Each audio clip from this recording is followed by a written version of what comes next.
미국이 세계의 경찰로서의 역할을 부정하고 있잖아요. 경찰이 없어진 세상은 어떤가요? 아무래도 뭐 그냥 뭐 각자 도생하는 그렇죠. 거죠. 네. 그러니까 각자 도생이라는 말씀 잘 해주셨는데 언제 어디서 어떤 자잘한 전쟁이 일어나도 이상하지 않아요. 그럼 어떻게 한다? 내 포트fol리오에다가 지정학적 리스크가 터졌을 때 오르는 자산들, 그게 금 같은 거죠.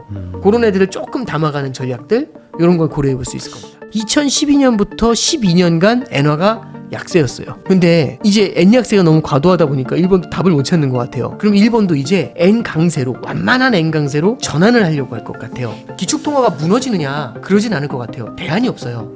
그 기축통화, 그런데 조금 스팀이 좀 빠질 것 같냐? 그건 맞을 것 같아요.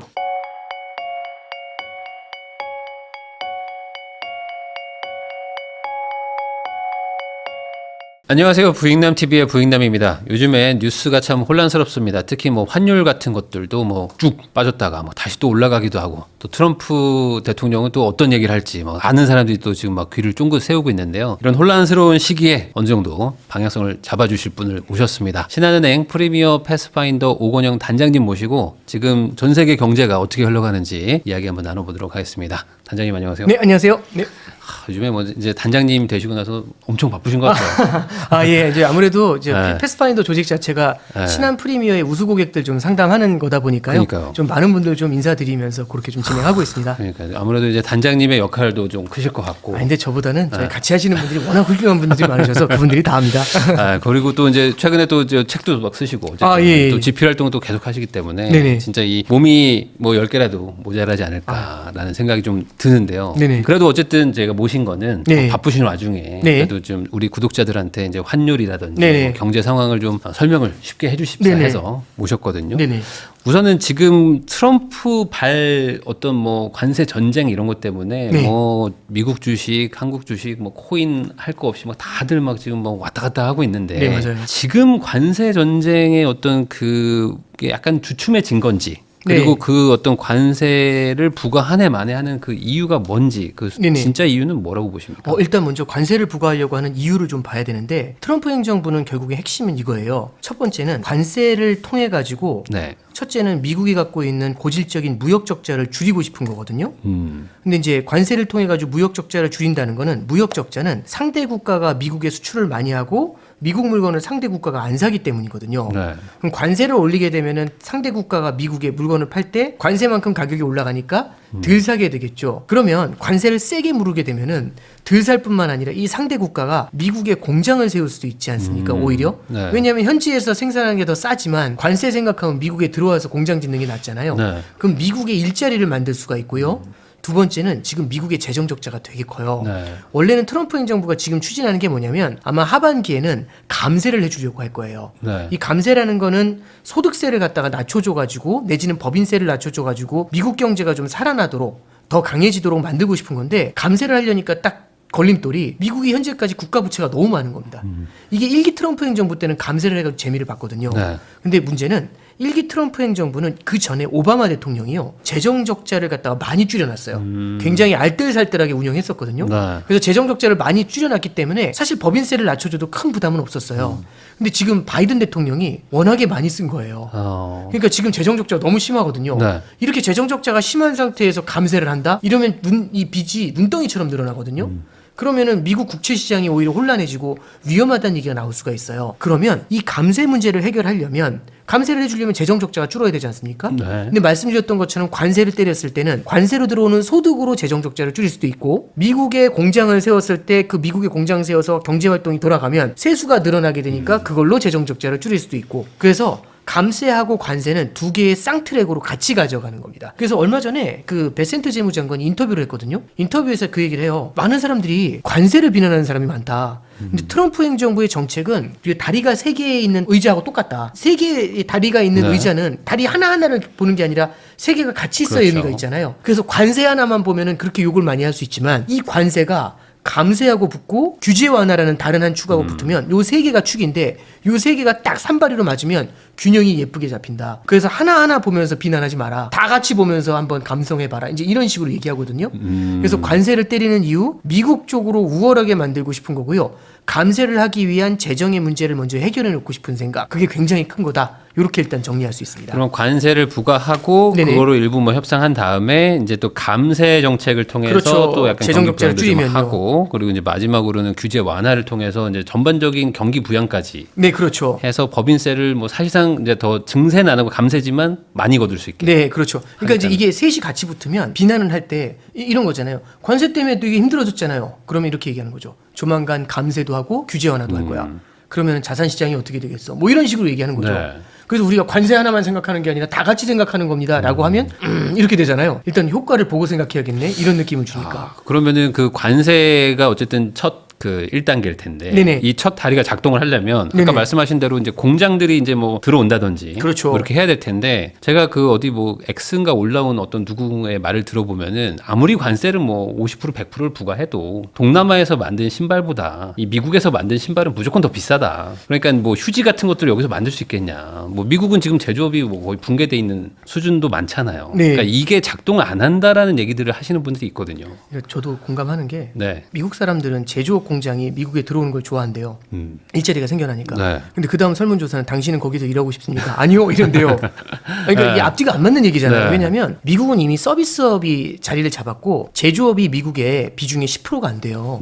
그러면 제조업 공장이 커진다고 해서 미국 사람들이 거기 가서 일을 할까? 이건 좀 다른 얘기가 되는 거고 두 번째는 미국 사람들의 숙련도도 문제가 되죠. 그러면 숙련도가 다른 국가에 비해서 낮잖아요. 그러면은 일을 좀 손이 선 사람, 설다는 표현을 써야죠. 손이 서른 사람들을 데리고 네. 더 높은 임금을 주면서 미국에서 일을 시켜야 되잖아요. 그래서 실제 미국에서 그게 제조업이 자리 잡으려면 단순히 관세를 때려가지고 이 비용 코스트의 문제만 해결해서 되는 문제는 아니다. 이제 여기에 대해서는 저도 공감을 해요. 근데 이제 기업들이 의사결정을 할 때 되게 중요한 게 있어요. 어딘가에 진출을 하려고 투자를 하려고 할 때 가장 많이 보는 게 뭐냐면 첫 번째는 비용을 보거나 네. 그러니까 비용이 싼 곳에 진출을 하죠. 그래서 아까 말씀드렸던 동남아 같은 경우 네. 비용이 싸니까 진출한 거잖아요. 그게 아니면 또 어떤 경우에 진출할 수 있냐면 시장이 큰 경우. 그럼 미국은 비용은 싸진 않지만 네. 시장이 압도적으로 크죠. 그러면은 미국이라는 이 큰 시장 바로 여기 붙어가지고 관세까지 안 맞으면 오히려 더 유리할 수 있지 않겠냐. 그러면 주파나를 튕겨볼 수는 있겠죠. 트럼프가 얘기하는 건 그거예요. 다 들어오진 않더라도 결국에 일부는 들어오잖아. 그리고 요번에 이제 트럼프가 연설에서 뭘 하냐면은 현대차 막 들어왔다고 땡큐 막 이러고 이제 네. 그 기업별로 다 불러줬거든요. 그러면은 거기다 대고서 아 미국으로 아무도 안 들어와요 이 얘기는 못 하겠죠. 그러니까 다 들어온다는 아니지만 그래도 일부 정도는 들어오고 안 들어온 국가들한테는 관세를 거둘 수 있고 그러면은 미국 입장에서는 재정 적자를 줄일 수 있는 굉장히 좋은 유리한 위치를 점하는 거 아니냐. 이제 요런 얘기를 이제 하고 있는 겁니다. 그래서 이 산발이를 갖고서 얘기를 하면서 이제 이 비난을 최대한 좀 흔들어 놓으려고 줄이려고 그렇게 피해 가려고 하고 있는 케이스겠죠. 좀 어느 정도 관세는 작동할 것이다라고 보시는 거예요? 이 작동을 한다기보다는요. 그러니까 이게 작동을 한다는 게 당연히 작동을 하겠죠. 이게 지금 이미 관세를 부과했으니까 그러니까 그 목적대로 돌아갈 것 같으세요? 그게 좀 다른 얘기가 되겠죠. 그러니까 이런 겁니다. 그러니까 관세를 부과를 했었을 때 그런 거 있는 것 같아요. 이제 뭐냐면 가끔씩 영화 같은 거 보고 나오면 네. 그 싸움하는 영화 같은 거 보고 나오면 홍콩 영화 이런 거 보면은 어디 이제 싸움할 때 막 100명이 있더라도 막 혼자서 막 네. 돌아다니면 다 쓰러뜨리고 그런 상상들 한 대만 때려도 막 쓰러지고 막 이런 상상들 되게 많이 하잖아요. 근데 현실에 가면은 그 한 명 쓰러뜨리기가 되죠. 너 이게 그냥 머리끄댕이 잡고 같이 누워 있잖아요. 이제 뭐냐면 상대를 바라볼 때 상대가 움직이지 않는 상대고 내 마음대로 움직이는 상대라고 하면은 의도한 대로 움직일 수는 있겠죠. 근데 상대가 거기를 보면서 다른 대응을 하지 않습니까? 그런 것들이 저는 되게 문제라고 보는데 예를 들어서 관세라는 거를 부과를 하잖아요. 관세를 부과하면서 관세를 내기 싫으면은 무언가 미국이 원하는 쪽으로 방향을 가져오면서 협상에서 딸려와 줄 거예요. 관세를 부과를 안 하더라도. 그러면 이제 협상이 될 텐데 지금 분위기를 잠깐 보시면은요. 이게 트럼프가 그 4월 2일 날 해방의 날 딱 때리고 난 다음에 실제 협상이 끝난 곳은 현재 영국이에요. 네. 그것도 오늘 아침에 이제 나온 거거든요. 오늘 아침에 이제 영국이랑 협상이 됐다고 하는데 참고로 말씀드리면 영국은 대미 무역 적자국이에요. 그래서 영국이 처음에 영국이랑 호주가 무역 적자국인데 관세를 맞은 거예요. 네. 그러니까 우리나라는 미국한테 흑자국이잖아요. 흑자니까 맞아도 되는데 그러니까, 거기는 뭐 그것도 사실은 할 말이 있어요. 맞아도 된다라는 표현보다는 그러니까 차라리 그렇죠. 맞더라도 뭐 명분은 있는데. 예, 명분은 있는데 네. 아니 그 호주하고 영국은 너무 황당하잖아요. 그래서 네. 호주는 엄청 화가 난 거예요. 아니 어떻게 우리는 미국한테 무역 적자국인데 관세를 때리냐고 말도 안 되는 거 아니냐 이제 이렇게 했죠. 그러니까 아무래도 협상을 할 때 무역 적자국한테는 잘해줘야죠. 그렇죠. 그리고 이 트럼프 행정부에서 조금 되게 좀 잘못하는 거는 이 무역 적자를 상품 무역 적자만 봐요. 서비스 무역은 미국이 흑자거든요. 중국에서도 서비스 무역을 해가지고 흑자를 내요. 그거는 다 빼고 상품 무역만 딱 같이 계산한 거거든요. 상품은 사실 비중이 작은데. 아, 어찌 그렇죠. 보면. 네. 그렇죠. 그러니까 이제 예를 들어서 제가 금융 서비스를 부익남님한테 제공하고 부익남님은 건설 서비스를 제공해요. 네. 근데 이제 부익남님이 힘이 있다 보니까 그런 거죠. 금융 서비스로만 보면은 적자 아니냐. 아. 건설 쏙 빼고 네. 건설에서 엄청난 흑자를 내시는데 이제 그런 계산을 하는 거죠. 그러면 억울할 수 있겠네요. 억울하죠. 네. 그러니까 당연히 억울하죠. 그러니까 이게 미국에서도 그렇게 나오니까 각 국별로 대응이 되게 세게 나와요. 그럼 참고로 하나 보시면은 캐나다에서는 마크 칸이라는 사람이 당선이 됐어요. 원래 트레도가 당의 총수였는데 이 사람이 너무 지지율을 잃어가지고 민심을 잃어가지고 그 당에서 정권 교체가 일어난다고 했는데 마크 칸이라는 사람이 딱 들어와가지고 반 트럼프 움직임을 딱 내세웠거든요. 네. 그랬더니 이게 극적 역전승. 그래서 마크 칸이가 됐어요. 그리고 호주에서도요. 지금 반 트럼프 얘기하는 사람이 당선이 됐거든요. 그럼 잠깐 하나 여쭤볼게요.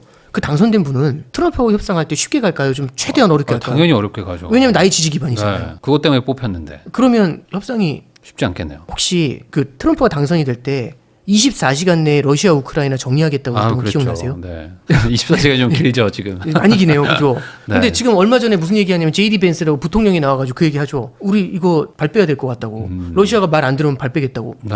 아니, 그러니까 그게 이제 그러니까 전제는 그거잖아요. 러시아가 말 듣고 우크라이나가 말 들으면 24시간 내에 끝내겠다. 이거는 저도 할 수 있는 얘기 같은데요. 그렇죠.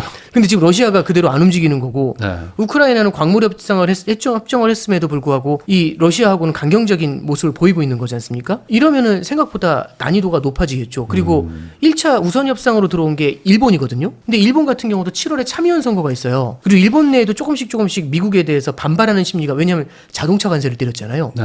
일본은 자동차 관세가 되게 비중이 커요. 자동차 수출을 굉장히 많이 하거든요. 그걸 관세를 때리니까 지금 일본 내에서도 반미 경서가 커질 수가 있겠죠. 그러면은 일본 내에서도 뭐라고 해야 될까요? 다 받아주면 선거를 할 때도 좀 어려울 수 있지 않을까요? 그렇죠. 그러면 일본하고도 이지하게 가냐 아니면 생각보다 이 걸림돌이 많을 것이냐.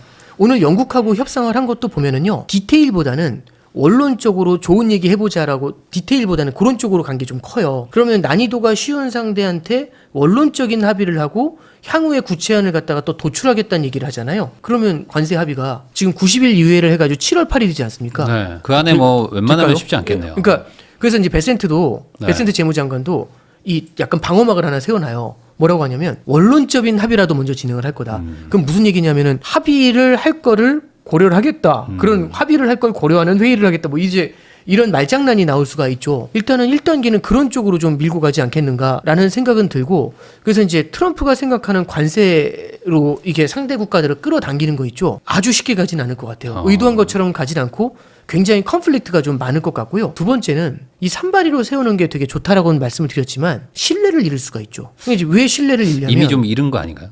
많이 많이 잃은 것 저는 같은데. 균열이 생긴 것 같아요. 뭐냐면 네. 이런 거죠. 물론 뭐 이제 좋은 사례인지는 모르겠지만 이제 제가 되게 인기가 많은 사람이라고 해볼게요. 전혀 그런 사람 아니죠.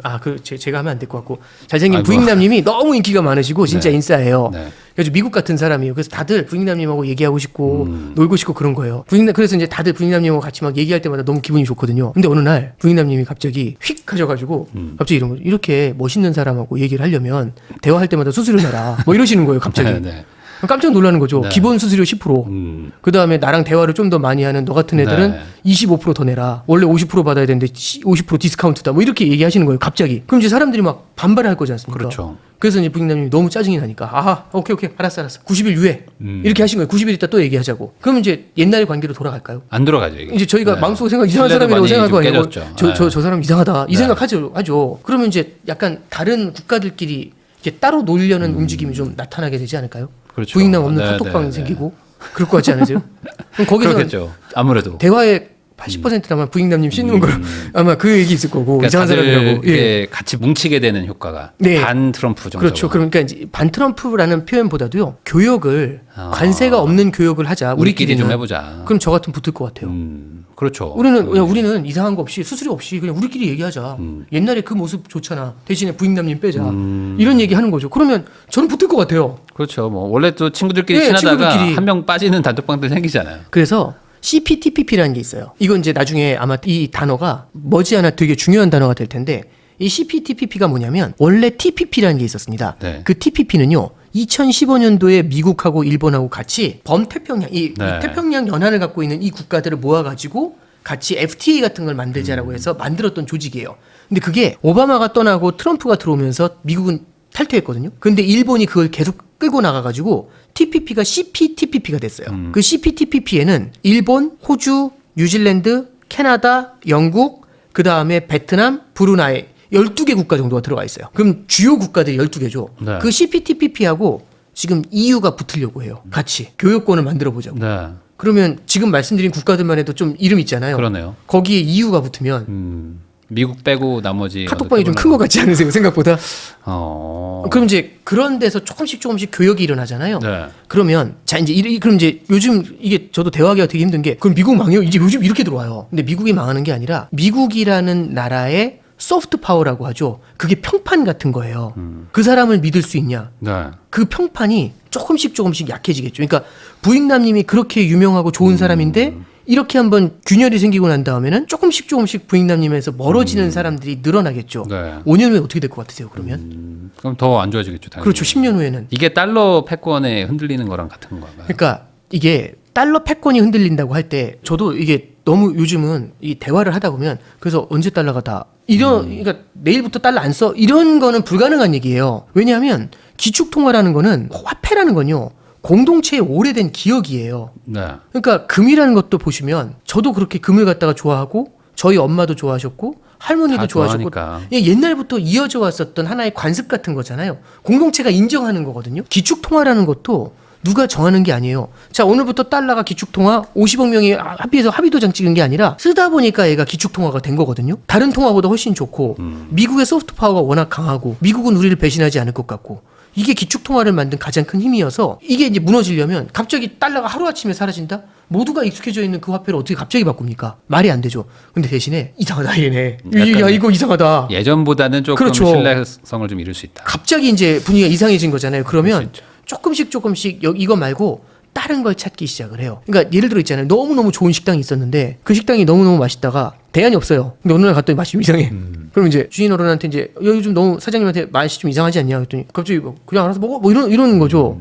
그러면 단골이지만 조금 그렇죠. 좀 서운하죠. 이제. 그렇죠. 다른 데도 한번 내일부터 알아봐야죠. 그렇다고 뭐 여기를 끊을 수는 없지만 조금씩 다른 걸 찾을 거고 그런 데서 만약에 모멘텀이 생겨서 한번 힘이 받아지면 그런 조직들이 미국의 소프트 파워를 일정 수준은 대체할 수 있겠죠. 그래서 기축통화가 무너지느냐 그러진 않을 것 같아요. 대안이 없어요. 그 기축통화 그런데 조금 스팀이 좀 빠질 것 같냐? 그건 맞을 것 같아요. 그럼 저 여기서 궁금한 게 네. 이런 분위기라면 중국을 결국에는 견제하기 위해서 관세 전쟁을 시작한 거나 마찬가지로 전 이해하는데 네. 중국 입장에서는 그럼 뭐 이거 상황이 나쁘지 않은데 하면서 이게 협상이 좀 잘 안 될 것 같다는 생각도 좀 들거든요. 중국은 지금 어떤 반응인가요? 그러니까 이게 사실은 1기 트럼프 행정부 때는 중국만 때렸거든요. 네. 근데 지금은 미국이 전방위적으로 무역 적자예요. 네. 중국 말고도 많아요. 그러다 보니까 중국 말고도 여러 국가들을 한꺼번에 때리고 들어온 거잖아요. 근데 한꺼번에 때리고 들어오니까 전선이 너무 넓어진 거예요. 네. 그러니까 2차 대전 때 독일이 무너진 거하고 똑같은 거죠. 너무 전선이 넓으면 답이 없어요. 그러다 보니까 90일 유예하면서 나한테 보복 관세 때린 중국 너만 일단 먼저 흔들게 해가지고 중국부터 치고 들어오면서 고유 관세를 확 끌어올려버린 거지 않습니까? 근데 이게 중국이 일단 여기에 대해서 중국 입장에서도 끌려갔다는 얘기를 듣고 싶지는 않잖아요. 그러면 일단 항전을 하겠죠. 근데 이제 여기에 대해서 이제 얘기들이 분분해요.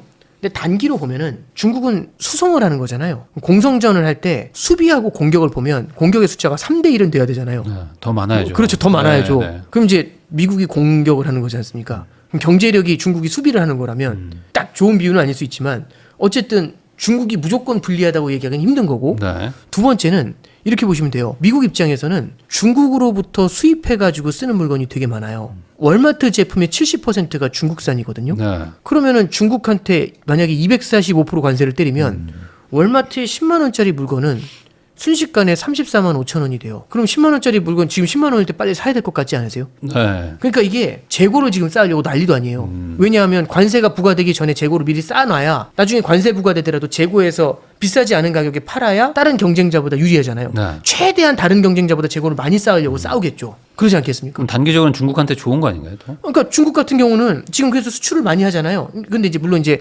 4월부터 관세가 부과가 되니까 이제 이 다음 달 데이터 어떻게 나오는지 봐야죠. 근데 중국 같은 경우는 또 하나는 코로나 때부터 오랜 기간 힘든 시기를 많이 겪어왔죠. 네. 그 궁핍 속에서도 오랫동안 버텨온 경험이 있지 않습니까? 네. 그러니까 이런 것 같아요. 그러니까 예를 들어서 부익남님이 지난 10년간 매일매일 행복한 삶을 살았어요. 너무너무 윤택한 삶을. 매일매일 하루에 뭐 1,000만 원씩 쓰시고 예를 들어 네. 뭐 그렇게 살 수 있는지 모르겠습니다만 이제 예를 들어 저는 되게 찌질하게 너무 힘들게 살았어요. 10년간. 근데 갑자기 찌질한 환경이 같이 던져온 거예요. 둘 다 힘들어진 거예요. 그렇죠. 네. 누가 더 잘 견딜까요? 아무래도- 윤택하셨던 그런 케이스보다는 아무래도 좀 예. 심리적 타격이 더 클 수 있으니까. 그렇죠. 심리적 타격이 많이 크겠죠. 그러니까 이게 행복하게 살다가 갑자기 확 힘들어진 것 같은 느낌을 주잖아요.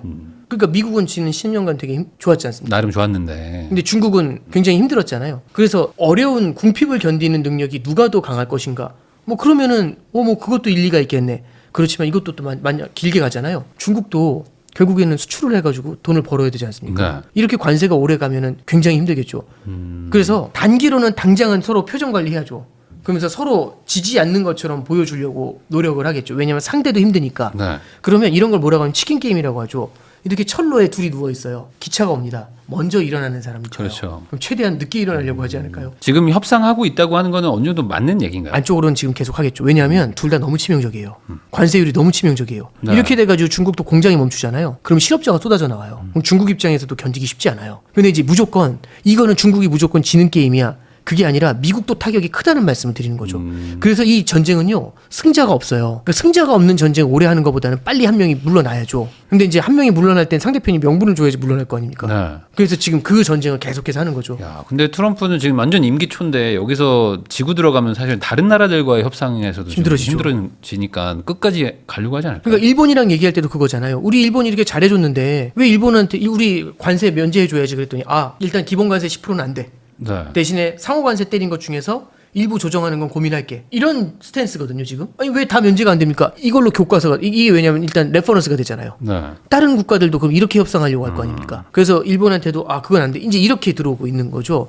그러면 중국한테도 너무 우호적인 협상으로 끝나버리잖아요. 그래서 미국이 중국한테는 어쨌든 최대한 많은 걸 좀 받으려고 할 거고요.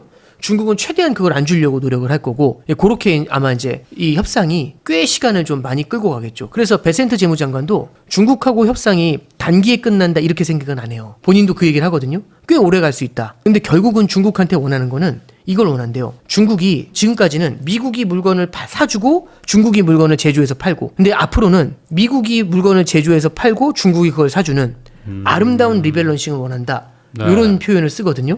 근데 미국이 제조한 거 중에서 중국이 살 만한 게 있나요? 뭐 반도체 이런 것도 막아놨잖아요, 또. 그래서 제조업을 미국으로 가져오고 싶은 거죠. 아, 그러니까 궁극적으로는 그렇게까지 쉽지 않아 가고 보이는데. 쉽지 않아 보이죠. 네. 그러니까 이런 거예요. 일본한테도 요청을 한 게 무역 적자를 제로로 만들래요. 네.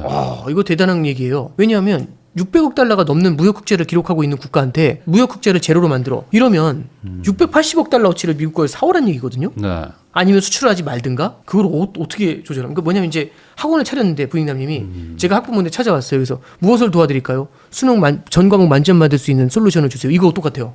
막막할 것 같지 않으세요? 그렇게 들어오는 거죠. 중국한테도 무역 흑자를 줄여야 됩니다. 이 얘기를 할 거예요. 그러려면은 중국이 미국 물건을 사줘야 되거든요. 그 대안을 찾으라고 하겠죠. 그러면 예를 들어서 중국이 제조업 공장이 미국에 만들어지거나 아니면은 미국의 다른 나라 제조업 공장이 들어온 걸 중국이 사주거나. 뭐 중국의 뭐 원유나 막 가스를 막 미국에서 수입하거나. 그렇죠. 근데 이제 그것만으로는 답이 안 나올 수 있고. 그것도 답이 안 나오고. 그것만으로는 그 엄청난 적자가 안 무역 흑자를 되니까. 갖다가 줄일 수는 없겠죠. 야, 예. 그럼 어떻게 하라는 거지?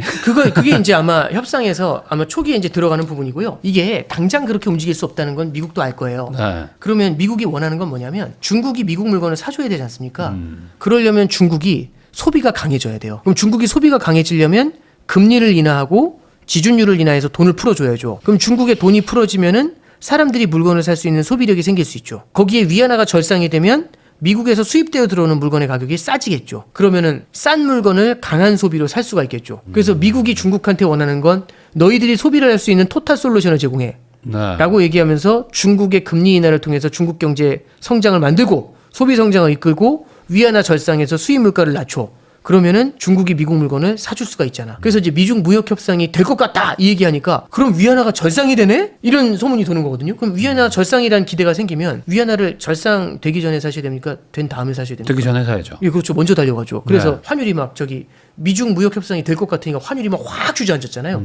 위안화뿐만 아니라 대만 달러, 뭐 원화까지. 근데 또 막상 트럼프가 이거 뭐 그렇게 막 막내려 주는 거 아니에요? 그랬더니 다시 막 뭐 이러잖아요. 그죠? 예, 그래서 아마 이제 말씀하셨던 것처럼 그 중국하고의 협상도 꽤 지난한 과정이 필요할 것 같고요. 그 과정에서 될 것 같아. 별거 없다는데 될 것 같아. 이제 이런 것들을 아마 반복을 하면서 시장에서는 환율이라든지 주가의 변동성이 좀 높아지는 국면들 이런 게 아마 2분기나 3분기를 거치면서 나타나게 되지 않을까 그런 생각을 하고 있습니다.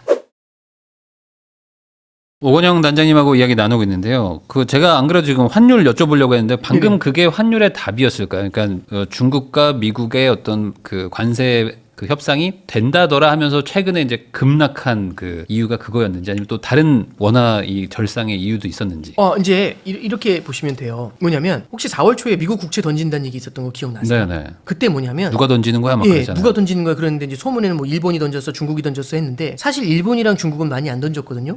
근데 일본하고 중국 같은 큰 손들이 던지면 가격이 떨어질 거지 않습니까? 네. 그럼 가격이 떨어지기 전 그들이 던지기 전에 던져야 될까요? 던진 다음에 던져야 될까요? 던지기 전에 던져야죠. 그러면 헤지 펀드들 같은 데는요. 네. 미국 국채를 먼저 던져요. 그래서 베센트 재무장관이 헤지펀드 출신이거든요. 그 사람이 딱 진단을 하잖아요. 일본하고 중국이 판 게 아니라 헤지펀드들이 과도하게 레버리지 잡아서 미국 국채 산 거 던진 거라고. 네. 그렇게 정확하게 얘기를 해주거든요. 그러니까 이 얘기는 그러면 미국 국채가 흔들린 이유는 일본이랑 중국이 흔들어서 미국 국채의 신뢰가 사라져서 이렇게 얘기하는 건 좀 과도한 거죠. 그렇게 될 것 같아서 먼저 움직인 세력들이 실제로 그 금리를 갖다가 되게 흔들어 놨다는 거잖아요. 네. 그래서 그 세력들이 잠깐 흔들다가 아니네 하니까 금리가 확 뛰었다가 안정이 됐던 케이스잖아요. 그럼 요 케이스를 그대로 지금으로 가져와 보는 거예요. 그러면 중국하고 미국하고 협상이 된다고 하니까 위안화가 강세를 보일 거다. 그러면은 위안화가 강세를 보이는데 중국은 자본시장이 닫혀 있어요. 그러면 위안화를 그렇게 마음대로 많이 사기도 쉽지 않고요. 또 하나는 위안화는요. 환율을 중국이 어느 정도는 관리를 해요. 이제 국가가 가격을 관리할 수 있는 거 투자하는 건 좀 불편하잖아요. 네. 아무리 세질 것 같아도. 그러면 위안화하고 비슷한 움직임을 가져가는 뭔가 통화들이 있을 거 아닙니까? 그 통화를 보니까 원화나 대만 달러가 거기에 해당이 돼요. 그럼 위안화를 사는 것보다 이런 다른 통화를 자본 계정이 열려 있으니까 금융시장이 개방돼 있으니까 이런 데 통화를 사는 게 좋지 않을까요? 그럼 이 두 통화가 갑자기 미친 듯이 강세를 보여요. 네. 그러면 이 두 통화가 강세를 보이는데 이 두 통화가 또 더 강세를 보일 것 같다는 생각에 또 사. 헤지펀드들이 들어와서 네. 사는 게 있고 그리고 이제 요즘 나온 얘기가 이제 대만의 보험사 얘기도 나오는데 그것도 팩트겠죠. 근데 이제 그게 전부를 설명하는 게 아니라 대만의 보험사들도 달러가 계속 높을 줄 알았는데 갑자기 확 돌아서면서 대만 달러가 너무 세지고 달러가 너무 빠지니까 포지션을 조정하는 과정에서 이게 외환 시장을 건드렸을 수 있다. 그렇죠. 근데 이제 근원은 네. 시장에서 기대가 생긴 거죠. 어떤 기대냐? 달러가 약해질 것 같고 위안화가 강해질 것 같다라는 그 기대가 딱 형성이 되는 순간 그 기대를 머금고 먼저 움직인 투자자들이 있겠죠. 그 투자자들이 시장을 갖다가 이렇게 휘청휘청 움직이게 만든 거고 그러다 보니까 높다는 환율이 확 주저앉고 그러다 또 올라오고 이제 이런 모습을 보이게 되는 거예요. 그러면 전반적으로는 약간 좀 우리 환율이 좀 내려가는 추세로는 봐야 되나요? 아니면 이것도 그냥 일시적이고 아직 알 수가 없는 건가요? 저는 미중 간의 협상이 되게 중요하다고 봐요. 왜 그러냐면 이게 과거하고 다른 게 하나 있어요. 옛날에는 사고는 트럼프가 치고 수습은 연준이 해줬거든요. 네. 2019년도에는. 근데 이번에 FOMC 때 파월 의장이 뭐라고 하냐면 혹시 저 관세 때문에 경기 침체 오면 연준이 금리를 2019년처럼 내려줄 거냐. 그랬더니 그 얘기를 해요. 2019년에는 경기가 안 좋아질 것 같아서 선제적으로 금리를 인하한 적이 있대요. 본인도 네. 인정해요. 네. 근데 뭐라고 하냐면 근데 그때는 소비자 물가 지수가 1.6%였대요. 2% 미치였거든요. 연준이 목표로 하는. 근데 지금은 3% 가까이 돼요. 네. 그러면은 그때처럼 금리를 먼저 내려줄 수 있냐? 쉽지 않아요. 그러면 사고는 누군가 치고 연준이 그걸 수습해준다? 지금 연준이 그 얘기는 뭐냐면 선제적으로 우리 못 움직인다. 이 얘기를 갖다 선언한 거거든요. 그럼 옛날에 사고 쳐도 뭔가 시장이 흔들리면 연준이 메워줬잖아요. 이제 사고 쳐도 얘가 안 나와요. 그럼 사고 친 놈이 수습해야죠. 그럼 사고는 누가 쳤죠? 아이고, 관세가 수습을 해. 관세 네네. 수습을 해야 되는데 관세 수습은 결국 협상이잖아요. 그래서 쉽지 않잖아요 지금. 그러니까 협상이 만약에 고착 단계로 가잖아요. 그러면 환율의 변동성이 높아질 수 있어요. 근데 환율 변동성이 참 독특한 게 지난 2, 3년간은 달러가 강할 거라는 기대가 형성된 사이에서 환율이 움직인 거잖아요. 그러면 강세 레벨, 그 강세의 바운더리 안에서 환율이 움직였어요. 그러면 강세라는 바운더리 자체에서만 움직이니까 변동폭이 크진 않았겠죠. 근데 지금은 달러 약세의 가능성을 같이 보고 있지 않습니까? 네. 그러면은 위하고 아래하고 같이 흔들려요. 이러면 환율의 변동폭이 되게 큰데 참고로 4월 중순에 원달러 환율이 1,480원이었거든요. 네. 근데 지난 연휴 때 1,360원 받잖아요. 그럼 3주 만에 120원이 빠진 거예요. 3주 만에, 이게 120원이면 1년 움직일 거거든요. 1년 움직임보다 커요. 저희가 환율 밴드 낼 때 100원에서 120원 정도 사이로 내거든요. 1년 움직임이 3주 만에 나타나면 이런 거는 그렇죠. 협상한다 안 한다에 따라서 이 기대가 그리고 수많은 투자자들이 이걸 보면서 환에 베팅하는 투자자들이 이 움직임을 더 강하게 만들어 갈 수가 있겠죠. 그래서 저는 일단 환율 변동성은 굉장히 커질 것 같다라는 말씀을 하나 드릴 수 있을 것 같고요. 네. 두 번째는 궁극적으로는 중국의 니즈에 의해서도 그리고 미국이 바라는 것에 의해서도 관세 협상이 만약 되잖아요. 그러면은 완만하게나마 위안화의 절상을 어느 정도는 용인을 하게 될 것 같아요. 중국도 그게 필요할 거고. 그러니까 미국 입장에서는 위안화가 절상이 되면 미국 물건을 팔 수 있어서 좋잖아요. 중국 입장에서는 좋은 게 뭐냐? 수출이 안 되잖아요. 네. 그럼 불리한 거잖아. 근데 이게 있죠. 중국이 위안화가 강세를 보이게 되면 위안화 가치가 안정이 되는 거잖아요. 그럼 위안화가 국제 통화가 될 수 있는 기회가 그러니까 국제 통화가 되려면 그 통화가 강해야죠. 네. 그 기회가 조금 만들어질 수도 있지 않을까요? 예, 그런 것들을 아마 중국은 저울질을 하겠죠. 그래서 수출이 너무 많이 안 깨지면서도 위안화의 존재감을 만들어줄 수 있는 그 최적점을 찾으려고 하지 않을까요? 그러면은 완만하게 위안화를 절상시키는 방향 쪽으로 미국하고 협상을 하려고 하지 않을까? 미국은 급하니까 빨리 하자고 하고. 왜냐하면 트럼프 행정부는 빨리 중국을 굴복시켜서 전리품을 얻고 싶어요. 네. 근데 중국은 천천히 가고 싶죠. 이 둘의 이해관계가 좀 충돌하는 모습들이 좀 있을 것 같아요. 네. 협상이 안 되면 그 환율은 계속 좀 널뛰기를 할 수밖에 없을 예, 그렇죠. 것 같고 네네. 협상이 그 타결이 된다고 하면 좀 빠르게 내려가는 그런 모습을 보일 수 있을까요? 처음에는 빠르게 내려갈 텐데 속도 조절은 하려고 하겠죠. 왜냐하면 중국도 워워 할 거 아닙니까? 확 네. 위안화가 절상되다가 워워 이렇게 가잖아요. 아마 그런 움직임을 좀 따라가게 되지 않을까 그렇게는 생각을 하고 있습니다. 그러면은 뭐 일각에서 얘기하는 것처럼 막 1,500원 간다 막 이렇게는 지금은 조금 그 정도까지는 아니다라고 봐야 되나요? 근데 이제 이게 제가 양방향으로 크게 열린다고 말씀드렸잖아요. 그러니까 환율은 귀신도 몰라요. 그래서 순식간에 긁고 온다는 표현 쓰거든요. 그러니까 네. 뭐냐면 환율이 이렇게 해가지고 1,500원 올라가는 게 있고 확 긁고 내려오는 게 있거든요. 확 긁고 내려오는 거는 얼마든지 나올 수 있어요. 작은 돌발 상황 하나로도 환율을 위를 긁고 내려올 수도 있거든요. 네. 그러면은 예를 들어서 중국하고는 완전히 결별 뭐 이렇게 갑자기 되면은 잠깐 긁고 올 수도 있죠. 환율이 오히려. 그리고 밑에도 야 이거는 거의 도장 찍기 직전이야. 그 도장 딱 들려는 순간 막 이렇게 환율이 많이 내려갔다가 하면서 도장 안 찍으면 예. 그래서 이게 이런 상황에서는요. 저도 이제 마켓을 오래 보면서 경험하면서 느낀 게 뭐냐면 정치적인 협상이나 이런 걸 예측하면서 배팅하는 거는 되게 위험해요. 항상. 그 아직도 기억나는 게 트럼프가 아닌 힐러리 당선에 배팅한 사람들. 네. 그리고 브렉시트가 안 된다는 거에 배팅했던 그게 2016년에 있었거든요. 그때 굉장히 많은 교훈을 줘요. 내가 통제할 수 없는 리스크잖아요. 네. 그렇게 될 것 같다라는 기대를 갖고 들어간 건데 정치적인 리스크나 이렇게 협상에 대해서 나타날 수 있는 리스크를 예단을 하면서 포지션을 잡는다. 특히 환율 같이처럼 이렇게 변동성이 높은 걸 잡는다. 이런 거는 이런 국면에서는 조금 절제하시는 게 필요한 것 같아요. 그러면은 그 또 궁금한 게 그 요즘 막 금 가격도 막 계속 올라가는데 네네. 그게 결국에 지금 다른 나라들 이제 세계 각국에 이제 중앙은행들이 막 금을 막 산다, 막 중국에서도 예. 금 산다 이러면서 결국에 아까 얘기도 잠깐 해주셨지만 이 달러가 좀 불안하다라는 이 뭔가 신뢰의 좀 불확실성 이런 것들이 점점 커지면서 금으로 좀 돈이 가는 게 아니냐 뭐 이런 얘기들도 있거든요. 네네. 이게 좀 맞는 건지 그래서 이제 달러 패권이 없어지진 않겠지만. 어쨌든 금이 가고 있는 거는 사실인 건지 그러면 금 가격은 좀 계속 더 가는 건지도 좀 궁금하거든요. 네, 이게 저는 일단 간다는 거는 맞는 것 같아요. 그러니까 이제 이렇게 보시면 될 것 같아요. 2022년도에 러시아 우크라이나 전쟁이 터진 다음에 네. 러시아가 갖고 있는 외환 보유고 중에 달러로 된 게 좀 있었어요. 네. 금액이 꽤 크거든요. 그 달러로 된 자산에 대해서 전범국이니까 동결해버리자. 예를 들어 미국 국채 이런 거 갚지 말자. 네. 동결, 압류하자는 거거든요. 근데 이제 그때 당시에 재무장관이 옐런이라는 사람이었어요. 옐런 재무장관이 뭐라고 했냐면 이거 조금만 신중하자. 왜요? 전범국인데 묶어버리면 되죠. 왜냐하면 왜 신중해야 되냐면 여기서 너무 한꺼번에 확 묶게 되면은 다른 미국 국채 보유한 국가들이 있죠. 그럼 그 국가들이 무슨 생각을 하냐면 미국하고 사이가 틀어지면 언제든지 묶일 수 있네. 예를 들어 중국 같은 경우는 달러 외환 보유고가 굉장히 많아요. 3조 달러거든요. 네. 그 중에 얼마 정도가 미국에 나와 있는지 모르지만 1.5조 달러 절반 정도 나와 있다고 가정해보면 1.5조 달러가 묶이면 우리나라 1년 GDP예요. 엄청난 거거든요. 그러면은 이게 러시아를 그냥 확 묶어버리게 되면 중국이라든지 다른 국가들이 그걸 보면서 무슨 생각을 할까요? 이거 미국이랑 틀어지면 다 뺏기는구나. 그러면은 달러 표시 외환 보유고로 조금 바꿀 것 같지 않으세요? 예. 네. 그래서 실제로 보면은 22년도, 23년도부터 중앙은행들의 미국채 매입이 줄고 네. 금을 매입하는 움직임이 늘어나기 시작을 해요. 그게 이제 22년부터 나타난 현상이고요. 네. 그럼 계속 많이 사겠네? 금 가격 계속 오르겠네? 중앙은행들이 금을 살 때 중앙은행들은 비싸게 사고 싶을까요? 아니면 싸게 사고 싶을까요? 싸게 사고 싶겠죠, 그래도. 소문이 너무 많이 났죠. 다들 이거 산다. 그러니까 부익남님이 네. 예를 들어 엄청난 거부인데 부익남님이 강남의 빌딩 다 산대.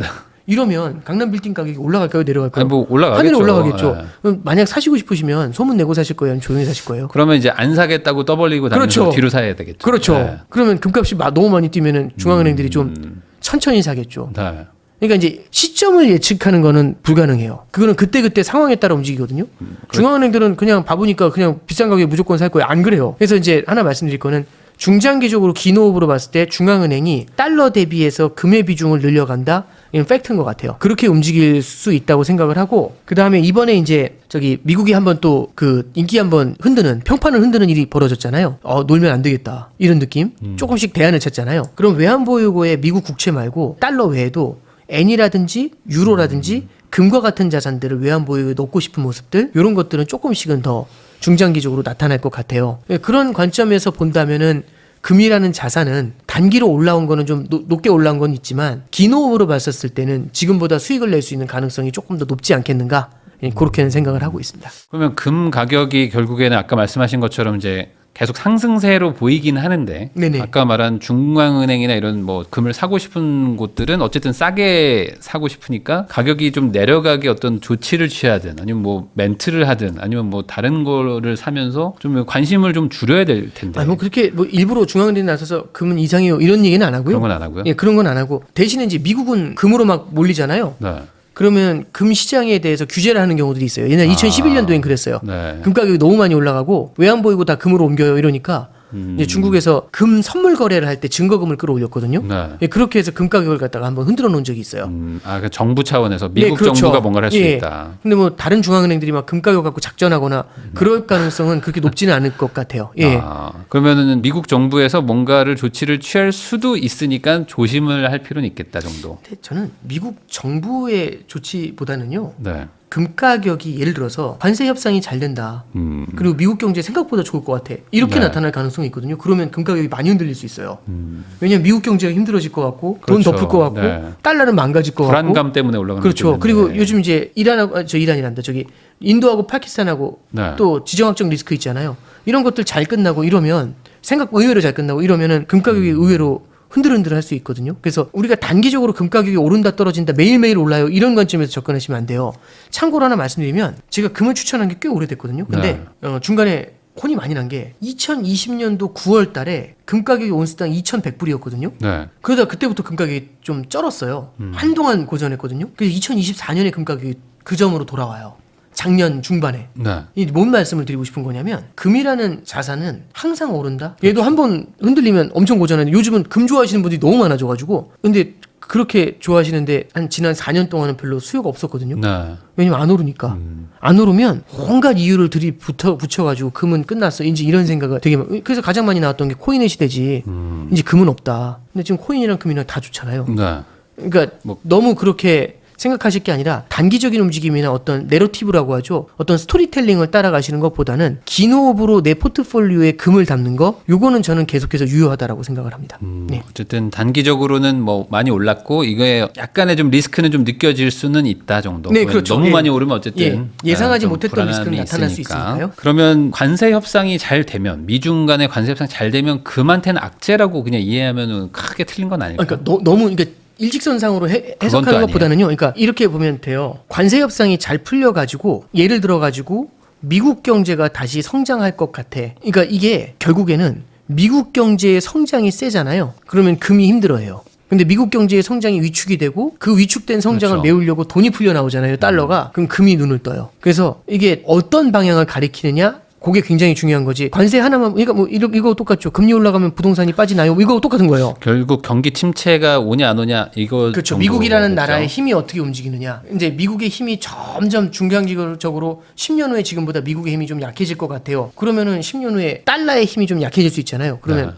10년을 보면서 금을 담아가는 것도 나쁘지 않은 전략이 되겠죠. 그래서 달러하고 반대편에 금이 있다. 요걸 좀 보면서 생각하시면 좋을 것 같습니다. 그러면 지금 어쨌든 뭐 불확실한 요소들이 되게 많은데 큰 틀에서는 가장 궁금해하실 게 미국 경제가 침체돼서 결국에는 어떤 위기까지는 아니더라도 네. 달러가 막 흔들리고 막 약세로 가고 그래서 금리 낮추고 뭐 하는 어떤 미국발 경기 침체가 오냐 안 오냐를 지금 계속 다들 궁금해하시는 것 같은데 네네. 개인적으로 뭐 확률이 어떻게 보세요? 지금 점점 확률을 높게 보는 곳들이 많아지고 점점 있더라고요. 높아지는 게 맞는데 지금 현재로서는 침체의 기운이 보이진 않아요. 현재는. 근데 왜 그러냐면 이게 미국 소비가 되게 좋거든요. 1분기에 마이너스 성장했음에도 불구하고 미국 소비가 견조했고 설비 투자도 견조했어요. 왜 그러냐면 관세를 부과하면 가격이 비싸질 거 아닙니까? 그럼 미리 사야죠. 이게 경기가 좋아서 사는 게 아니라 미리 땡겨서 사는 거죠. 그게 일단 첫 번째죠. 그러면 만약에 이게 경기가 좋아서 계속 사는 게 아니라 미리 산 거라면 다음 이 관세 부과된 이후에는 소비가 확 줄어들 수 있죠. 두 번째는 재고를 미리 쌓는 게 중요하잖아요. 내지는 설비 기기 같은 거 사올 때 관세 맞고 사오는 게 나을까요? 미리 사는 게. 샀겠죠. 그렇죠. 그럼 미리 가져와가지고 설비 투자를 늘리잖아요. 경기가 좋아서 설비 투자가 안 는 것일 수 있죠. 그럼 오히려 미리 땡겼으니까 뒤에서는 관세 부과된 이후에는 그 설비 투자가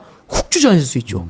그러면은 상반기에는 경기가 나쁘지 않은데 하반기엔 갑자기 경기가 둔화될 수가 있지 않습니까? 이런 게 저는 이제 미국 경제의 둔화 가능성이 높아지는 거 아니냐? 뭐 침체까지는 모르겠지만 침체 가능성이 높아지는 거 아니냐? 그 논리의 기저에는 이런 게 작용하고 있다라고 좀 보고 있어요. 근데 이제 저는 기본적으로 그 생각은 좀 들어요. 결국에는 관세 협상이 어떻게 진행되느냐가 그 기저에서는 가장 중요한 역할을 할 거라고 봐요. 왜냐하면 앞서 말씀드렸던 것처럼 관세로 시장이 흔들리면 이게 소비를 흔들어 버리거든요. 그럼 예전에는 연준이 와서 막아주거나 미국 재무부가 돈 풀어서 막아줬는데 연준도 물가 때문에 돈 못 풀고 재무부도 빚더미에 앉아서 돈 못 풀어요. 그럼 관세 사이드에서 해결해 줘야 되거든요. 이 관세 사이드에서 해결하는 게 잘 해결이 안 되면 그러면 이제 그때는 경기 침체의 가능성이 더 높아질 수가 있겠죠. 있을 수가 있다. 네네. 아직은 좀 더 지켜봐야 된다는 그렇습니다. 말씀이신 네네. 것 같습니다. 신한은행 프리미어 패스파인더 단장님이시죠. 오건영 단장님하고 이야기 나누고 있는데요. 그러면 제가 좀 궁금한 거는 네네. 결국에 이제 세 개의 다리가 있는 산발이 의자라고 네네. 하셨는데 네. 첫 다리 지금 관세가 결국에 핵심인 거잖아요. 그렇죠. 그러면 예를 들어 관세 협상이 막 지지부진해지면 경기 침체나 이런 것들까지도 걱정을 할 수 있다고 하셨으니 네, 그렇죠. 그럼 결국에 트럼프 입장에서 자기가 시작한 판에서 이 첫 다리가 지금 흔들흔들하면 결국에 뒤로 다 무너진다는 걸 자기도 모르진 않을 거고 뭐 내년에 또 뭐 선거도 있고 하면 결국에는 합의가 안 된다면 이거를 그냥 좀 미안해 하면서 없던 얘기로 할 수 있는 건지 아니야 경기 침체 끝까지 가더라도 난 이걸 관철시켜야만 해. 여기에서 좀 약간 그 확률 차이가 있을 것 같아요. 이게 뭐 확률이 어떻게 되는지까지 계산할 수는 없겠지만 네. 트럼프 입장에서는 사실은 물러나기도 쉽지 않고 앞으로 나아가기도 쉽지 않은. 근데 자기가 또 이 그렇죠. 판을 키웠잖아요. 예. 네. 근데 사실 처음에 4월 2일 날 질렀던 것보다는 많이 후퇴했죠. 아 그러긴 했죠. 네. 많이 후퇴한 케이스거든요. 왜냐하면 90일 이후에까지 들어왔으니까요. 트럼프 입장에서는 보여주기도 되게 중요한 것 같아요. 우리가 굴복시켰다. 실질이 어떻게 되든 일단 그 프로파간다도 되게 중요하겠죠. 네. 그래야 대중들이 봤을 때 지금 큰 소리 쳐놨는데 아무것도 없으면 뭐가 되고 있어 이렇게 생각할 수 있잖아요. 그래서 트럼프 입장에서는 무언가 스몰 석세스라고 하죠. 그런 무언가 작은 성공이라도 만들어내는 거를 되게 바랄 수가 있겠죠. 그리고 그게 실질적으로는 크지 않더라도 그렇게 한 다음에 이런 형태로 계속해서 앞으로 협상해 나갈 겁니다. 이렇게 하면서 시간을 끄는 방법들은 고민해 볼 수 있겠죠. 그러면 뭐 우리나라 같은 어떤 동맹국들과 약간의 조금 이렇게 압박을 해가지고 그냥 합의 먼저 하는 식으로도 이제 넘어갈 수도 있을까요? 중국과는 좀 지지부진하더라도. 뭐 이제 그게 국가별로 좀 차이가 나는데 그래서 지금 한국, 일본, 인도 그 다음에 영국, 호주 5개 국가가 우선협상 대상자잖아요. 네. 이 우선협상 대상자들한테 조금이라도 빨리 문제를 해결할 수 있도록 이제 압박을 계속 하겠죠. 네. 너무 지금 과도한 걸 요구하니까 이제 서로 이게 평행선을 달리고 있지 않습니까? 네. 근데 일단 영국부터 시작이 된 거고 중국한테도 원하는 걸 다 받아내지 않더라도 진짜 솜방망이 같은 거 받은 다음에도 굴복시켰어. 막 네. 이렇게 얘기를 하면서 그러니까 그런 거 있잖아요. 이제 싸우고 나서 집에 서로 합의를 하고 집에 갔는데 집에 가서는 다들 내가 이겼어. 네. 그렇죠. 예, 뭐 그렇게 하는 경우들이 있잖아요. 그런 그림이 나오지 않을까 싶어요. 예. 어찌 보면 중국도 네. 마냥 끌고 갈 수는 없으니까. 네, 그렇죠. 그냥 서로 그냥 사실상 내가 이겼다라는 네. 식의 어떤 그냥 자기 집안 단속 정도 하는 정도의 어떤 명분만 네. 있으면 합의가 될 수도 있다. 네, 그래서 그런 쪽으로 결국에는 해결하는 찾겠죠. 예. 너무 팽팽하면. 그러면 이번에 또 책도 쓰셨는데 환율의 대전환이라고 제목을 예. 써주셨잖아요. 이 환율이 그러면 어떻게 된다는 건지 어떤 네네. 내용을 담고 있는 책인지도 좀 궁금하거든요. 네, 일단 환율의 대전환에서는요. 여기서 얘기하는 환율은 달러하고 엔하고 금이에요. 네.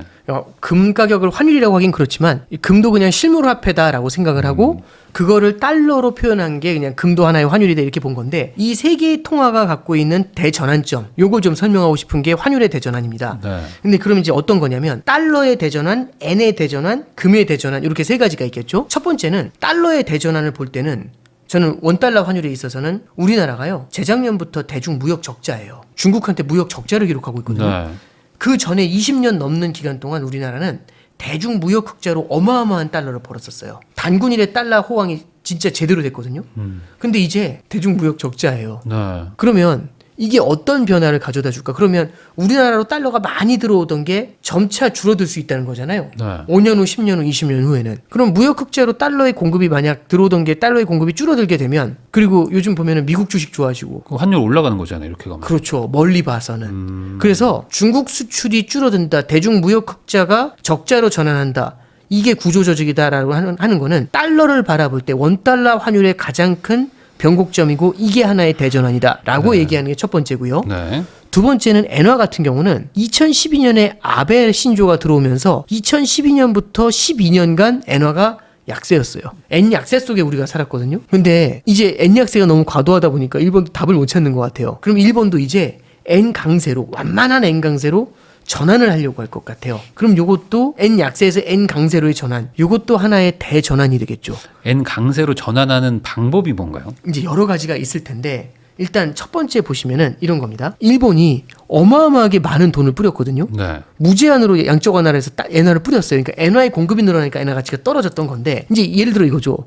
뿌렸던 돈을 갖다가 회수하거나. 금리 올리고. 그렇죠. 네. 그래서 일본 같은 경우 금리 올린다 이런 얘기 계속 나오는 거거든요. 근데 이제 문제는 다들 엔화가 강세인 줄 알면 다들 지켜보고 있다가 엔화 강세들은 막 몰려들지 않습니까? 그러면 부동산하고 똑같은 건데 천천히 올랐으면 좋겠는데 갑자기 엔화 강세들이 확 그러니까. 올라죠. 이러면 이거는 누구도 원하지 않는 거지 않습니까? 그럼 일본 입장에서 후퇴.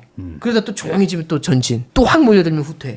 이런 거 이제 반복하게 되겠죠. 이렇게 앞뒤로. 그렇지만 방향성은 엔화 강세로 어쨌든 그렇죠. 가고 싶어 할 것이다. 예, 그래서 엔화가 12년간의 약세에서 앞으로는 얼마가 될지 모르겠지만 일정 수준의 엔화 강세 가능성, 요걸 갖다가 환율의 대전환의 두 번째 엔화의 대전환 부분에서 다뤘고요. 네. 마지막으로 금에 대한 얘기를 다룬 거는 금이라는 것 자체가 앞서도 말씀드렸지만 중앙은행이 금을 사게 됐다라는 것, 그리고 이제 두 번째는 지정학적 리스크를 바라보는 시각이 이제는 보시면은 2021년에 미국이 아프가니스탄에서 철수한 다음에 그 이듬해 러시아가 터졌고 러시아 우크라이나가 그 다음해에는 이스라엘 하마스가 터졌어요. 그 다음에 작년이었죠. 이란 이스라엘이 터졌고 올해는 지금 인도하고 파키스탄이에요. 파키스탄. 그러니까 전쟁 난다 이 말씀이 아니라 미국이 세계의 경찰로서의 역할을 부정하고 있잖아요. 경찰이 없어진 세상은 어떤가요? 아무래도 뭐 그냥 뭐 각자 도생하는 그렇죠. 거죠. 네. 그러니까 각자 도생이라는 말씀 잘 해주셨는데 언제 어디서 어떤 자잘한 전쟁이 일어나도 이상하지 않아요. 그럼 내가 포트폴리오 매니저다 이렇게 제가 생각을 하면 제 입장에서는 그런 작은 리스크들을 이제 고려할 필요가 있죠. 예전에는 너무 작아서 신경도 안 썼는데 이제 꽤 올라온 거예요. 그럼 어떻게 한다? 내 포트폴리오에다가 지정학적 리스크가 터졌을 때 오르는 자산들, 그게 금 같은 거죠. 그런 애들을 조금 담아가는 전략들, 이런 걸 고려해 볼 수 있을 겁니다. 그러면 저는 결국에 이 달러 엔 금의 대전환이라는 게 네네. 방향성의 지금 변화라는 거잖아요. 결국에는. 그렇죠. 그러면 그거에 연동된 좀 유망 자산들도 분명히 있을 텐데 그냥 쉽게 이해해서 지금 달러 가치가 더 상승하는 거죠. 원화하게. 네, 그렇죠. 그러면 미국 자산, 그러니까 미국 달러 자산이나 뭐 미국 주식 뭐 이런 것들이 그래도 좀 괜찮다 이렇게 봐야 되는 건가요? 저는 괜찮다고 할 때 이런 거잖아요. 그러니까 강남 아파트는 매일 오릅니까? 아니 뭐 그런 건 아니죠. 그렇죠. 네. 떨어질 수도 있잖아요. 그렇지만 오래 놔두면 지금보다 좋아질 것 같다라는 생각이 드니까 네. 사람들이 그 돈을 주고 사는 거 아닌가요? 네. 달러나 엔이나 금이나 그 관점이거든요. 매일매일 오르는 게 아니라 방향성 자체는. 그렇죠. 그러니까 추세적으로는 우상향인데 중간에 이렇게 주기적으로는 올랐다 떨어졌다를 반복할 수 있겠죠. 예를 들어서 이렇게 올라간다고 해볼게요. 그럼 중간에 떨어질 때 막 욕을 하겠죠. 네. 아이, 누가 이런 걸 하라고 했어. 길게 봐서는 올라 있는 케이스지 않습니까?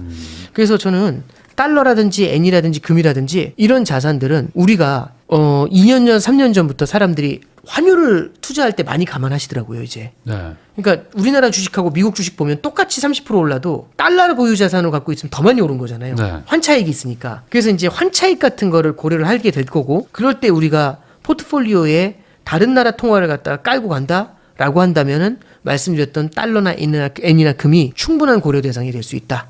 긴 호흡으로는 그런 말씀을 드리고 있습니다. 그러면 달러가 강세가 되는 거라고 봐야 되는 거죠. 어쨌든 지금 저는 향후에 길게 봐서는 전반적으로. 그러니까 10년 후에는요. 당장 1, 2년이 아니라 저는 오히려 짧게는 달러 약세를 좀 봐요. 짧게는. 예. 근데 그 짧게가 뭐 하루 이런 게 아니고 1, 2년 이런 정도는 달러가 약세를 보일 수 있을 거라고 봐요. 그 뒤에 긴 관점에서 봤었을 때는 달러가 조금 더 강한 모습을 보이지 않을까. 가장 큰 이유는 중장기적으로는 결국엔 생산성 격차예요. 네. 생산성 격차는 기술 생산성이나 노동 생산성인데 10년 후, 20년 후에는 우리나라는 노령화 사회죠. 그럼 노동 생산성이 떨어지겠죠. 그리고 이제 두 번째는 기술 생산성인데 10년 후에는 우리나라하고 미국하고 기술력이 어디가 좋을까요? 우리가 따라잡았을까요? 아니면 좀 미국이 더 좋지 않을까요? 그럼 우상향을 보시는 겁니다. 예, 그래서 단기로 환율의 움직임, 올해 내년에 달러원 환율의 움직임 이런 걸 말씀드리고 싶은 게 아니라 긴 관점에서 우리가 투자를 하루 이틀 할 게 아니라 5년, 10년, 20년을 가져간다고 한다면 내 포트폴리오에 달러 자산이 일부는 있어야 되지 않을까?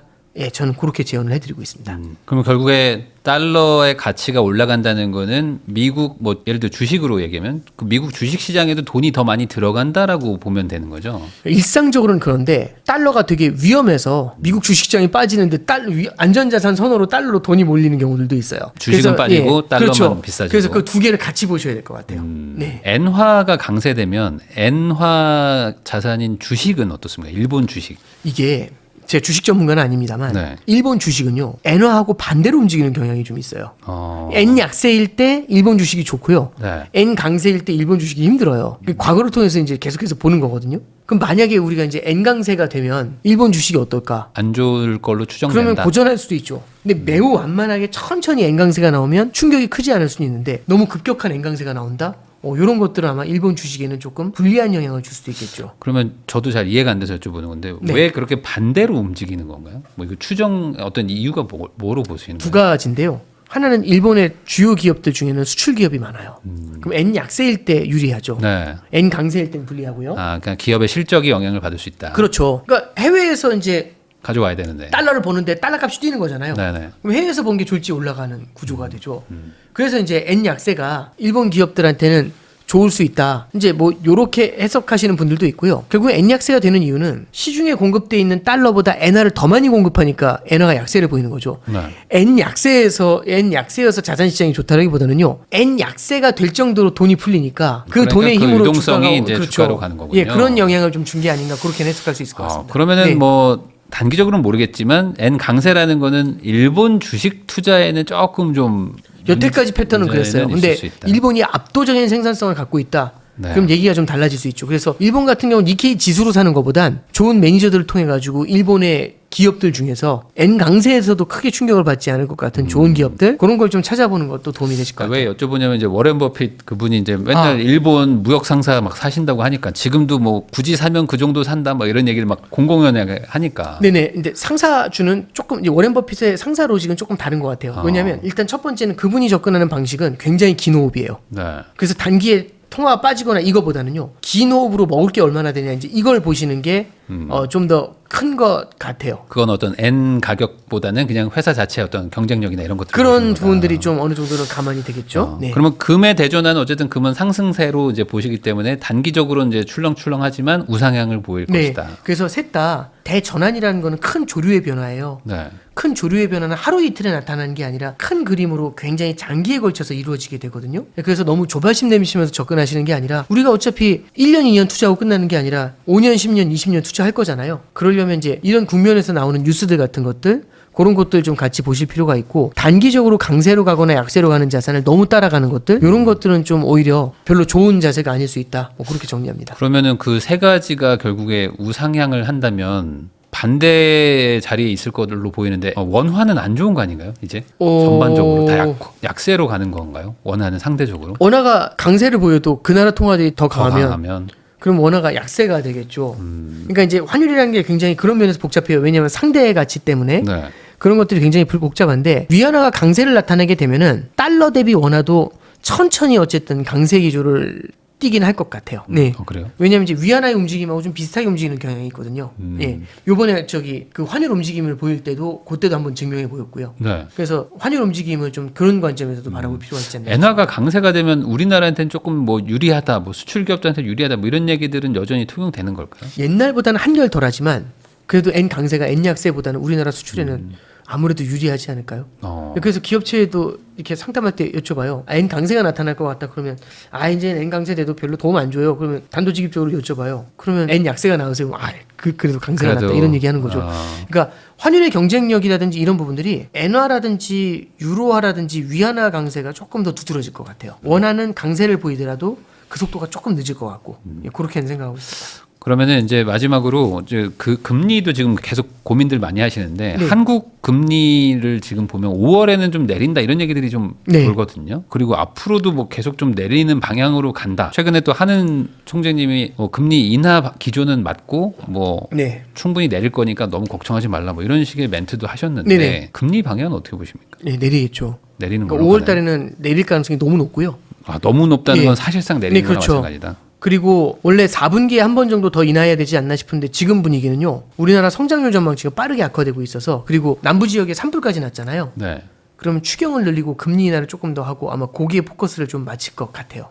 예. 한 1, 2회 정도가 아니라 한 2, 3회 이상 내리는 느낌으로 지금 가는 현재 건가요? 시장에서는요. 5월 달부터 시작해서 분기당 한 번씩 예, 그렇게 금리 인하를 좀 바라보고 있고요. 분기당 한 번씩. 예, 그러니까 연내 3번 더 하는 거죠. 2월에 한 번 했으니까 4번이 되는 거죠. 네. 그게 만약에 이제 그렇게 많이 인하를 안 하면 3번 정도 보시는 분들도 있고 그래서 서너 차례 인하 정도를 보고 있어요. 연내. 2%에서 2.25 사이 정도에서 뭔가 그렇죠. 될 것 같다. 네, 그 정도 이제 바라보려고 하겠죠. 뭐 일각에서는 1.75 예상하는 뭐 그런 뭐 내년에는 그렇게 내려갈 것 것도 있어. 같아요. 내년에 그 정도까지도. 네, 내년엔 더 내릴 수 있을 것 같아요. 아, 예. 그러면- 지금처럼 환율이 안정되고 부동산 시장이 너무 준동을 하지 않으면 움직일 룸이 있는 것 같아요. 아, 그러면 전반적으로 인하 기조는 계속 될 것이다. 네네. 그럼 마지막으로 또 지금 워낙 또 불안한 시기고 또 네. 트럼프 또 대통령도 막 저렇게 하고 있고 지금 정말 뭐 앞이 잘 보이지 않는데 이런 불확실한 시대 때 결국에 이제 일반 뭐 시민인 뭐 시청자분들이나 저희도 마찬가지고 이런 분들이 투자를 안 할 수는 없고 어떤 식으로 뭐 투자를 하거나 자산을 배분을 해야 될까요?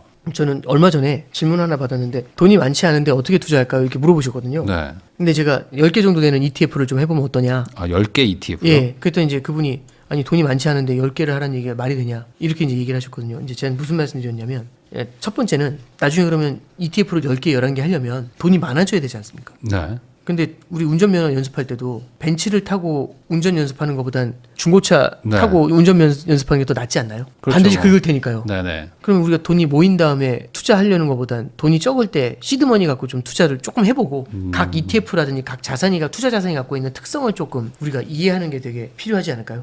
두 번째는 그분이 그 얘기를 하시더라고요. 왜 하필 투자하려고 하는데 시장 분위기가 이러냐고. 이런 정도의 위기가 앞으로 우리가 10년, 20년 투자할 때 찾아올까요? 찾아오지 않을까요? 또 오지 않을까요? 그러면 경험을 해놓는 게 좋은 거 아니겠습니까? 우리가 예를 들어서 큰 손 투자자가 됐는데 그때 맞는 것보다는 네. 작은 손일 때 연습을 해보는 게 도움이 되지 않을까요?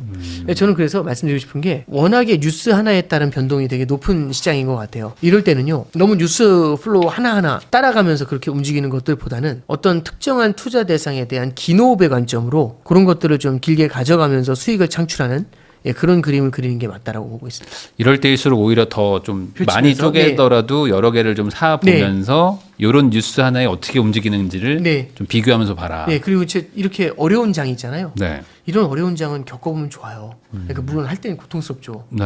근데 공부도 많이 되고요. 그러면은 한 번 또 한 레벨 올라갈 때는 도움을 많이 줍니다. 그러면 자산이 적어도 아까 말씀하신 한 10개 정도는 쪼개보라는 샘플이고요. 그러니까 샘플로 그렇게 많은 걸 한번 그럼 예를 들어서 10개를 투자하고 싶으면 20개 정도를 본 다음에 고를 거 아닙니까? 네. 그러니까 저는 이제 투자자들이 여러 ETF가 어떤 특성을 갖고 있는지를 네. 연습을 해 보시는 건 되게 좋은 것 같고 크지 않은 금액으로 연습한다면 이런 장이 되게 공부하기엔 좋은 장이죠. 저도 단장님 말씀이 맞는 것 같아요. 그냥 돈이 예. 없을 때는 확실히 여러 개를 해보는 게 좋긴 하거든요. 맞아요. 예. 근데 이제 적다 보니까 한 방에 키우려고 이제 제일 많이 그렇죠. 올라가는 거, 확실히 올라가는 게 뭐냐 이걸 맞추려고 하는데 오히려 이럴 때 한번 나눠서 분산 투자하는 게 안전하기도 하고 네네. 경험도 할 수 있다. 네네. 이렇게 얘기해 주신 것 같습니다. 지금까지 오건영 단장님 모시고 최근에 혼란스러운 국제 경제 상황과 또 그 안에서 우리는 또 어떻게 대응을 해야 되는지 이야기 나눠봤고요. 아, 복잡합니다. 복잡하고 진짜 뭐 하나 한 방향으로 단순히 움직이는 것도 아닌 것 같으니 말씀해 주신 것처럼 좀 다양하게 쪼개가지고 좀 배움의 장으로 그러면서 또 경험도 쌓아서 나중에 더 큰 돈을 잘 운영하자라는 방향으로 말씀해 주신 게 좀 공감이 많이 됐습니다. 귀한 시간 내주셔서 시청해 주신 거 다시 한번 감사하다는 말씀 전하면서 저도 인사 나누도록 하겠습니다. 오늘 나와주셔서 감사드립니다. 네, 감사합니다.